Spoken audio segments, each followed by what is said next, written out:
Damien Deroubet, tu participes à l'exposition Napoléon encore qui a lieu aux Invalides. Qu'est-ce que tu y montres? Alors, je présente un très grand panneau de bois gravé sur lequel viennent s'ajouter deux toiles, huile et collage sur toile. Le panneau fait 15 mètres de long par 3 mètres 40, quelque chose comme ça. Et il est gravé et ancré avec une encre d'imprimerie noire qui est très riche, et on va avoir un ensemble de victoires qui sont représentées. Je passe toujours par le filtre de l'histoire de l'art et de la peinture. J'ai tout de suite pensé aux Dos de Mayo, 13 de Mayo et à tout un ensemble d'autres œuvres de Goya pour éclairer la scène. Et lorsqu'on a visité les Invalides, où je n'étais jamais allé avant, le tombeau de l'empereur qui est juste quelque chose d'hallucinant, et avec tout cet ensemble de victoires en pleurs qui sont un peu comme des pleureuses tout autour du tombeau. Ça m'a tout de suite parlé comme image forte que j'aurais pu utiliser. Quelle victoire tu mets dans cette œuvre-là? C'est l'image de la victoire et ce qu'elle comporte en elle, y compris toute la destruction. L'histoire est faite par les vainqueurs, mais quand on creuse un petit peu, qu'est-ce qui se cache derrière, qu'est-ce que ça implique simplement pour les autres. Par ailleurs, les deux tableaux qui seront de part et d'autre sont des tableaux avec des thèmes iconographiques aussi très, très forts et très explicites, puisque il y a aussi l'utilisation de l'écriture, mais il y a aussi le mot amok. Il y a le mot amok qui donc caractérise le fait ces personnages qui pètent un plomb littéralement et qui avec pour but inavoué un suicide à la fin, tir dans le tas, massacre des tas de gens, tous ces gens qui rentrent dans des écoles et qui massacrent. Donc c'est venu de manière un peu comme ça spontanée. Quand on pense à Napoléon, on pense aussi à Une nuit d'amour à Paris repeuplera cette armée.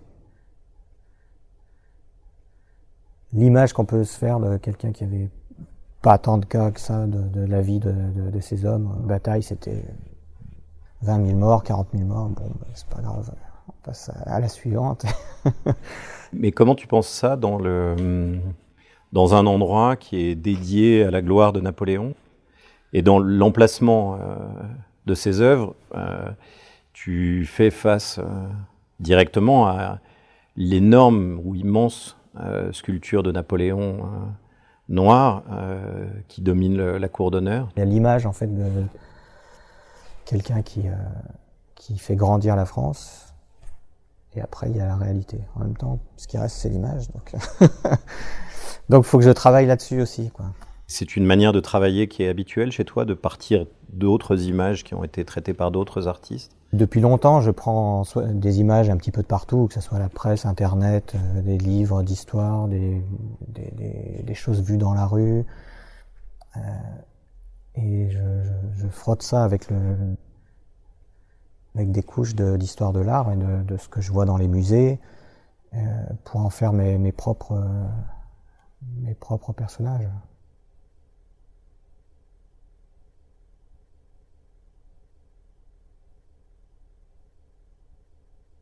Tu as Velázquez, tu as Picasso, tu as les hommes de Lascaux, tu as tous ces peintres qui ont chacun mis leur contribution, quoi, et qui sont restés. Et c'est vis-à-vis de ces artistes-là qu'il faut tenir la barre, quoi. Et c'est vis-à-vis d'eux que il faut peindre juste, quoi.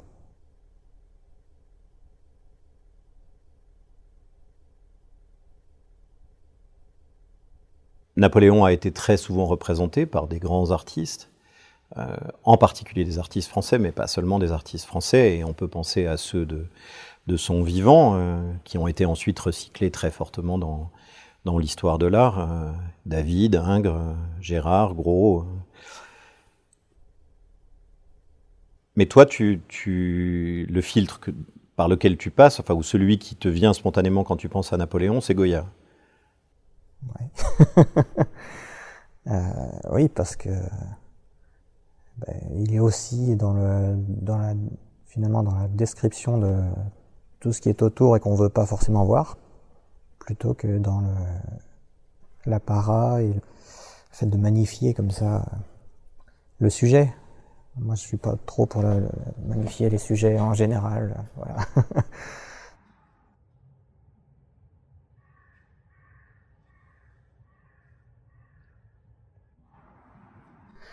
Au début, j'utilisais uniquement des images donc trouvées sur le net, etc. Et je reproduisais l'image elle-même. Et puis, je me suis mis à en faire des gravures. Et ces images du départ, c'était comme les premiers mots d'un vocabulaire. Et ensuite, ce sont les gravures sont devenues des éléments de vocabulaire. Et donc, je les utilise d'un endroit à un autre, d'une œuvre à une autre, que ce soit une gravure, une sculpture, un dessin, même les doigts gravés que j'imprime pour les coller dans les tableaux. Il y en a qui servent qu'à ça, en fait, uniquement à être gravé, à être imprimé pour être collé dans les tableaux, parce que j'aime dans la gravure sur bois ce côté très dur, très à la fois sec, à la fois accidenté, et puis très référencé à l'expressionnisme aussi. Et donc j'en fais uniquement pour les coller, puis il y en a d'autres qui sont des vraies œuvres. Et dernièrement, j'ai commencé en plus à me servir de mes plaques pour en faire des frottages et à composer avec différentes plaques de grands dessins. Donc,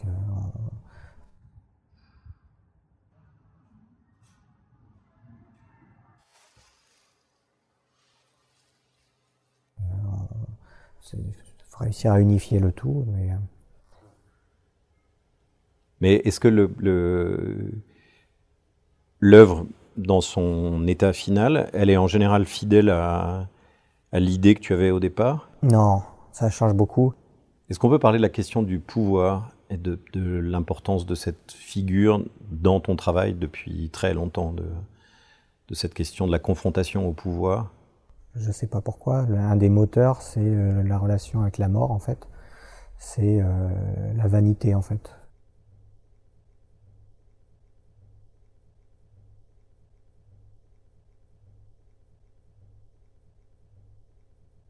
Les natures mortes hollandaises, c'est le fait qu'on parle de la mort avec des choses qui, au premier abord, semblent être complètement à l'opposé de ça.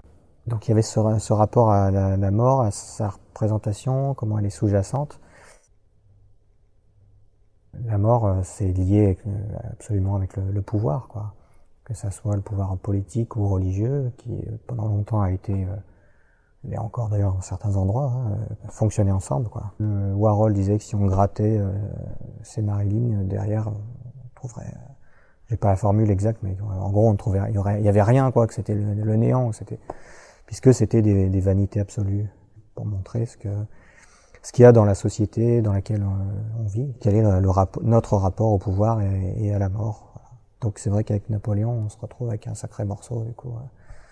Est-ce que ça veut dire le traiter comme une figure historique appartenant entièrement au passé? C'est difficile de ne pas le rattacher au présent. Enfin, la politique française actuelle est toujours extrêmement liée avec ce qui s'est passé sous Napoléon. Enfin, entre le code civil, le cadastre, moi j'ai pas envie de parler d'il y a 200 ans, j'ai envie de parler aussi du monde dans lequel on vit, quoi. L'œuvre que tu montres dans le long de la cour d'honneur, on n'a pas que des tableaux. On a une forme qui pénètre dans l'espace du spectateur. Je veux parler des choses qui peuvent être éventuellement complètement devant, comme les ailes ou...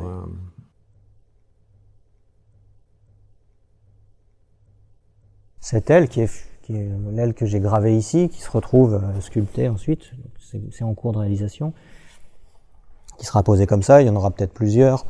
Il y aura ces panneaux ovales qui vont être, ça vient à peu près comme ça, hein. Il y aura une barrière là, et puis les gens viendront se poser des panneaux. Une aile gravée, comme si elle avait été laissée là par une des victoires, quoi, ou un ange déchu ou quelque chose comme ça. Et en tout cas, elle sera posée au sol, comme si elle avait été délaissée, abandonnée.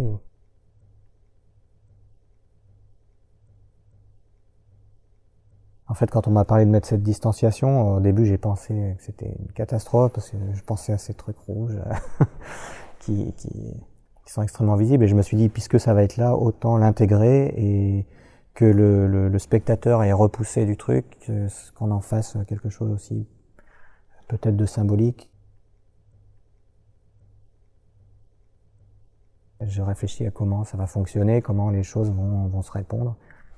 Et puis après, ouais, les choses se mettent en place en fait. Il faut rester sur le fil pour avoir une œuvre ouverte en fait. J'ai bien sûr ma vue, ma vision de la société, etc., que je retransmets en peignant, mais il y a des lectures qui me sont apportées par d'autres gens régulièrement, que ce soit des gens qui écrivent sur le travail, qui mettent des mots sur quelque chose que j'avais en tête, mais qu'en fait j'avais en tête avec mon langage qui est la peinture. Et puis il y a des choses aussi qui vous dépassent parfois, on vous montre quelque chose que vous n'aviez pas vu dans votre propre tableau. Peut-être on va voir le tableau qui est fait. Est-ce qu'un tableau comme ça, on doit l'analyser avec chacune de ses composantes, ou est-ce que ce qui importe, c'est d'abord l'impression globale? Il y a d'abord l'effet choc que peut avoir un tableau. Là, comme c'est fait pour l'expo avec Napoléon, effectivement, on peut se dire que ça, c'est l'esclavage. Les chauves-souris, c'est un rapport direct avec le sommeil de la raison, engendre des monstres. Il y a des éléments qu'on peut raccrocher, mais après, enfin qu'on peut définir et qui peuvent servir de grille de lecture. Et le flambeau? C'est à prendre à la fois comme les lumières là, qui vont s'éteindre, à la fois ou le flambeau porté par Bonaparte, comme le drapeau sur le pont d'Arcole, ou je sais pas, le côté temple justement des Invalides, de l'endroit où est son tombeau. Mais c'est aussi simplement quelque chose qui éclaire la scène, quoi. Il y a cette espèce de masse sombre. Cette chose. Hein. Ouais.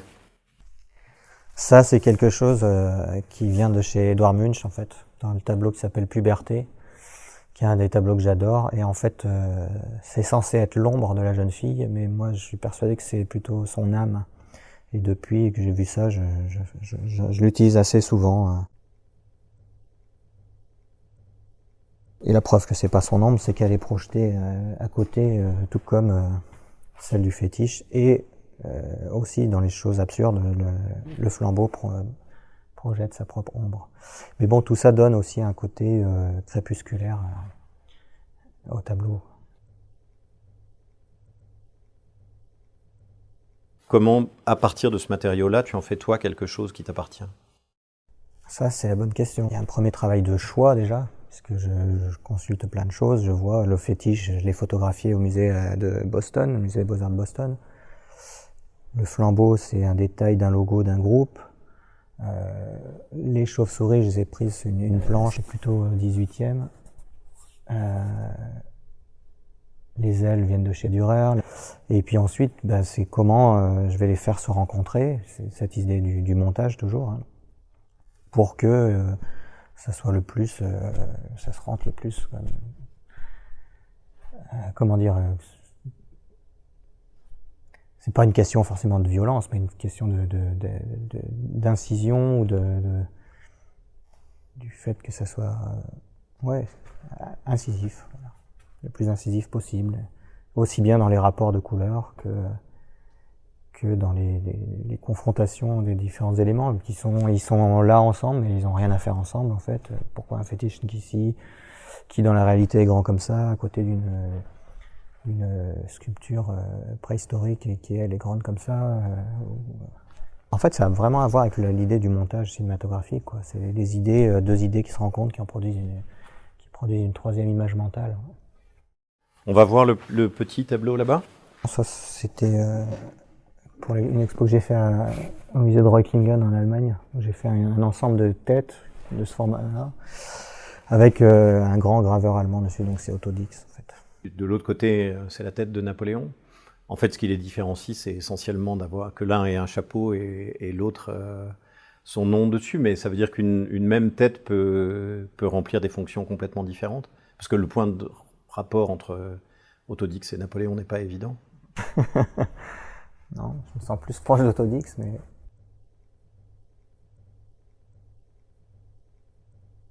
Son chapeau et ses chaînes qui d'ailleurs sont brisées, mais j'ai hésité à la fermer. Il parle du fait qu'il ait rétabli l'esclavage, quoi, avec sa petite chaîne autour du cou et la date qui est le titre. C'est dans l'huile, mais j'inclus en plus des collages de gravures sur bois. L'une, ce sont les yeux et l'autre, c'est la bouche qui est en fait une fermeture éclair. Et l'œil provient de l'œil de l'Illuminati qui est sur le billet du 1$. C'est aussi quelque chose graphiquement qui est extrêmement réussi.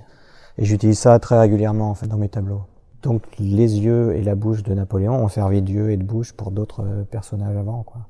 Au début, quand j'ai commencé avec cet œil, il y avait le truc symbolique de l'Illuminati dans le billet, donc avec ce rapport au pouvoir et à l'argent.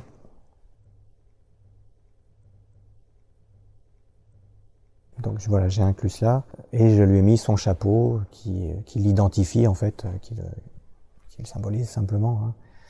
Sans ça, on pourrait pas le reconnaître. Et ces symboles, ils circulent d'un tableau à l'autre. Tu en utilises plusieurs exemplaires dans des contextes différents. J'ai une boîte avec plein de bois gravés que j'ai imprimé à l'avance pour le cas où je dois faire ci ou ça. D'accord. Et c'est la même chose pour la bouche ? Ouais, c'est la même chose pour la bouche. Ouais. C'est-à-dire que cette bouche, avec la fermeture éclair, elle a déjà circulé dans d'autres tableaux ? Ouais, le tout premier que j'ai fait, en fait, c'était aussi un portrait, que j'ai fait comme ça. Il s'appelle Raoul. Et en fait, j'ai exposé au musée des Sables d'Olonne, et mon exposition, je l'ai appelée L'esprit de notre temps. Et donc, j'ai pensé à Raoul Haussmann, qui est, pour le titre, hein, qui est un artiste que j'adore aussi. Et je voulais pas faire un portrait de Haussmann réaliste, donc quand on le voit en photo, il a une mâchoire tellement présente, quoi, que j'ai décidé de faire cette fermeture éclair, comme ça, de la coller. Et puis j'ai juste fait 2 amandes en guise d'yeux, grattées dans la peinture fraîche. Il est très sombre. Et voilà, je l'ai appelé Raoul. Bah donc avec Napoléon, ce qui est pratique, c'est qu'il suffit de faire le chapeau pour qu'on le reconnaisse. Exactement. Et ben oui, lui, il a kidnappé cet ustensile de mode ad vitam aeternam. C'est fini, on peut plus mettre ça sans... Il y en a quelques-uns comme ça, il y en a une autre, c'était une moustache, Chaplin s'en est plein.